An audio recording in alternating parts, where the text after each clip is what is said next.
Very good morning dear students. आज हम आपके साइंस का चैप्टर नंबर 5 पढ़ रहे हैं, कोल एंड पेट्रोलियम। ठीक है, हम लोगों ने कोल के बारे में तो पढ़ लिया। आज हमें स्टार्ट करना है किसके बारे में? पेट्रोलियम के बारे में। पेट्रोलियम होता क्या है बच्चों? एक डार्क कलर का लिक्विड होता है जो कि बनता कैसे है? जो कि सीज में रहने वाले जो लिविंग ऑर्गेनिज्म हैं उनके डेड रिमेन से बना हुआ है। ठीक है, millions of years ago formation of petroleum पढ़ लेते हैं हम लोग। Formation of petroleum, formation of petroleum. अगर फॉर्मेशन ऑफ पेट्रोलियम की बात करें, पेट्रोलियम बना कैसे, तो मिलियंस ऑफ ईयर्स एगो, ठीक है, सीज में जो लिविंग ऑर्गेनिजम्स रहे होंगे वो मरे होंगे और मरने के बाद हीट एंड प्रेशर की वजह से वो लिक्विड फॉर्म में कन्वर्ट हो गए और डार्क कलर का एकदम गाढ़ा सा लिक्विड बन के तैयार हुआ, जिसको हम लोग क्या बोलते हैं? पेट्रोलियम बोलते हैं। ठीक है, अगर पेट्रोलियम की बात करें कि पूरे वर्ल्ड में पेट्रोलियम के निर्यातक कौन से देश हैं, कौन से देश ऐसे हैं जहां पे सबसे ज़्यादा पेट्रोलियम निकाला जाता है, एक्सट्रैक्ट किया जाता है, तो आपका सऊदी अरबिया हो गया, रशिया हो गया। ठीक है, इसके अलावा यूएई हो गया, ठीक है, नॉर्वे, ईरान, ये सब जो कंट्रीज़ हैं ये क्या करते हैं? ये पेट्रोलियम निकालते हैं और पेट्रोलियम निकालने के बाद अलग अलग कंट्रीज को बेचते हैं। ठीक है, इसके अलावा अगर हम बात करें कि आपके इंडिया में पेट्रोलियम किन जगहों पे पाया जाता है, तो आपका गुजरात हो गया, मुंबई हो गया, तमिलनाडु हो गया। ठीक है, और कृष्णा गोदावरी जो नदियां हैं उसके बेसिन में भी आपको पेट्रोलियम मिलता है। ठीक है, अब मान लेते हैं हमें पता चल गया कि किसी पर्टिकुलर जगह पे पेट्रोलियम है, ठीक, तो उसको निकाला कैसे जाता है? पेज नंबर 82 पे आपको एक फिगर दिख रहा होगा बच्चों। ठीक है, उस फिगर को ध्यान से स्टडी करिएगा आप लोग। मैं जो चीजें बता रहा हूं उससे मैच कराइएगा। Extraction of petroleum.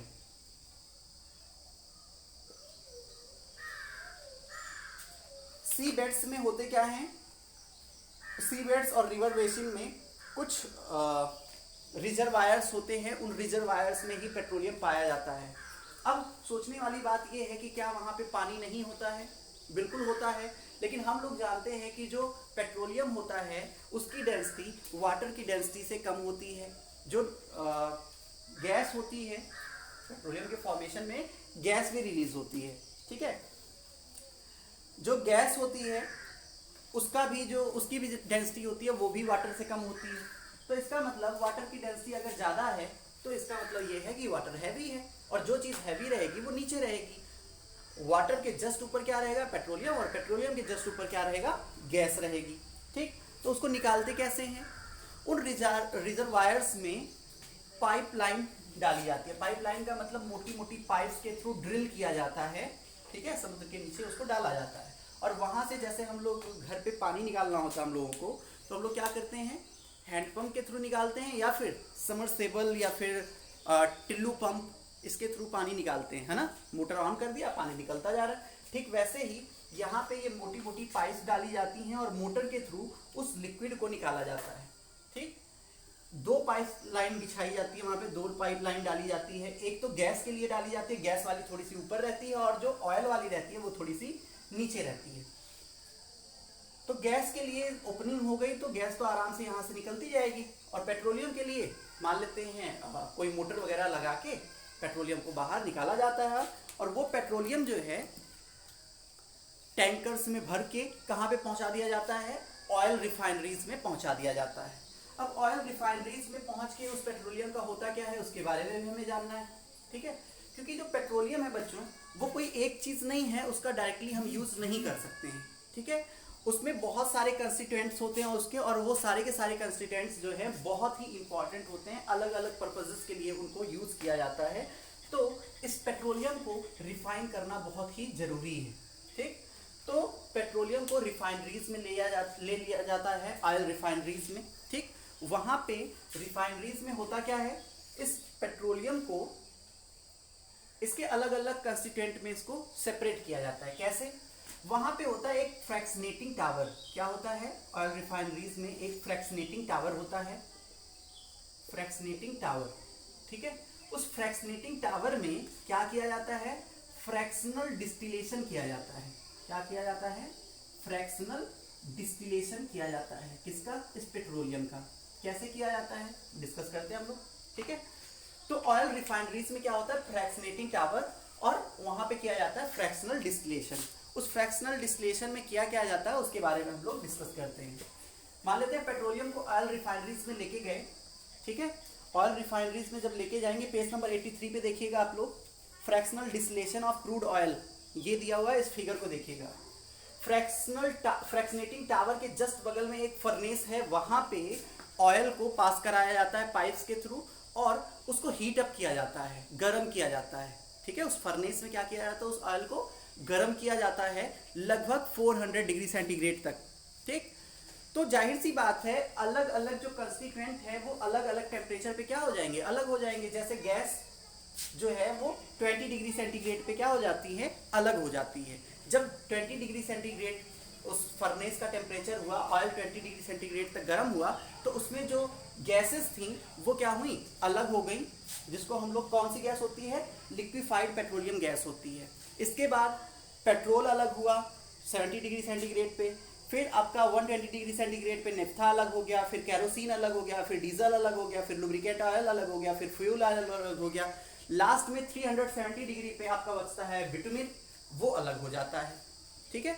तो इस तरह से फ्रैक्शनल डिस्टिलेशन प्रोसेस के थ्रू हम लोगों ने क्या किया, क्रूड ऑयल के जितने भी कंस्टिट्यूएंट्स थे उनको क्या कर लिया, सेपरेट कर लिया। अब सेपरेट करने के बाद उनको टैंक्स में भर के, ठीक, अलग अलग जगहों पे ट्रांसपोर्ट कर दिया गया।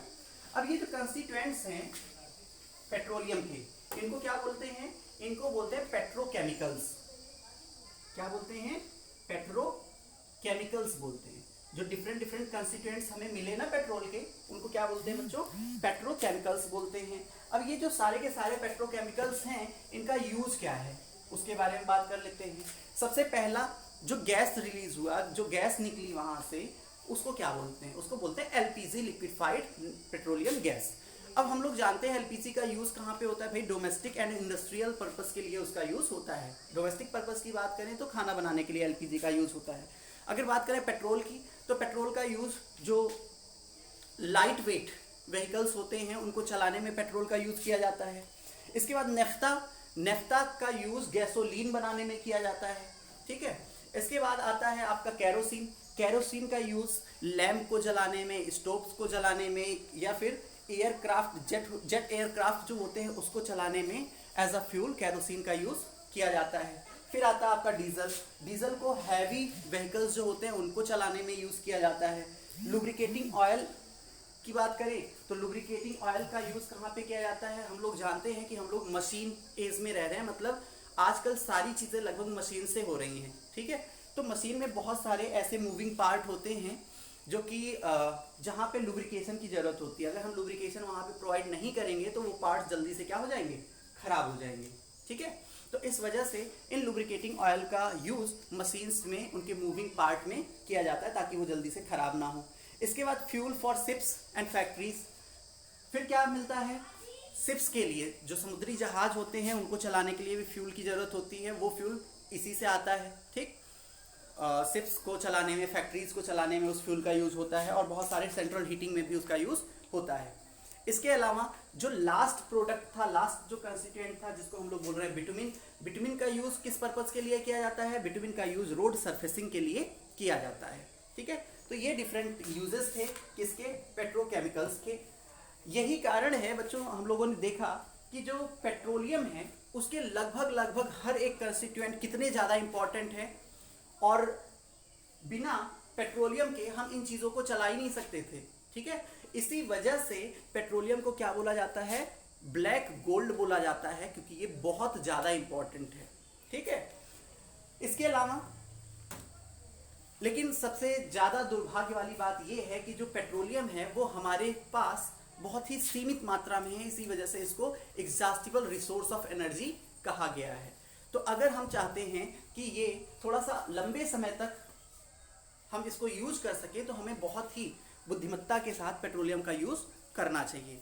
तो यहाँ पे कुछ टिप्स दिए गए हैं जिसका यूज करके हम लोग क्या कर सकते हैं, पेट्रोलियम की खपत को खत्म तो नहीं कर सकते लेकिन हाँ हद तक कम कर सकते हैं। सबसे पहला है यूज पब्लिक ट्रांसपोर्ट। अपनी प्राइवेट व्हीकल्स के यूज के बजाय अगर हम पब्लिक ट्रांसपोर्ट का यूज करें तो हम पेट्रोलियम की खपत को कम कर सकते हैं।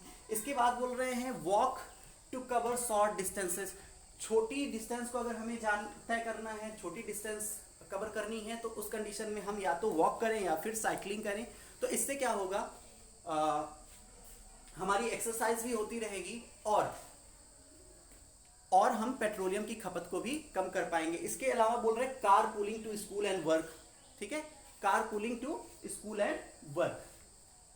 ये कुछ टिप्स दिए इन्होंने जिसके एप्लीकेशन से अगर इसको हम अप्लाई करें, ये टिप्स को अगर हम फॉलो करें तो हम पेट्रोलियम की खपत को हद तक कम कर सकते हैं। ठीक है, तो आज हम लोगों ने पेट्रोलियम टॉपिक को खत्म कर लिया। नेचुरल गैस टॉपिक है नेक्स्ट, इसको हम लोग पढ़ेंगे नेक्स्ट डे। आज के लिए इतना ही बच्चों, thank you, have a very good day.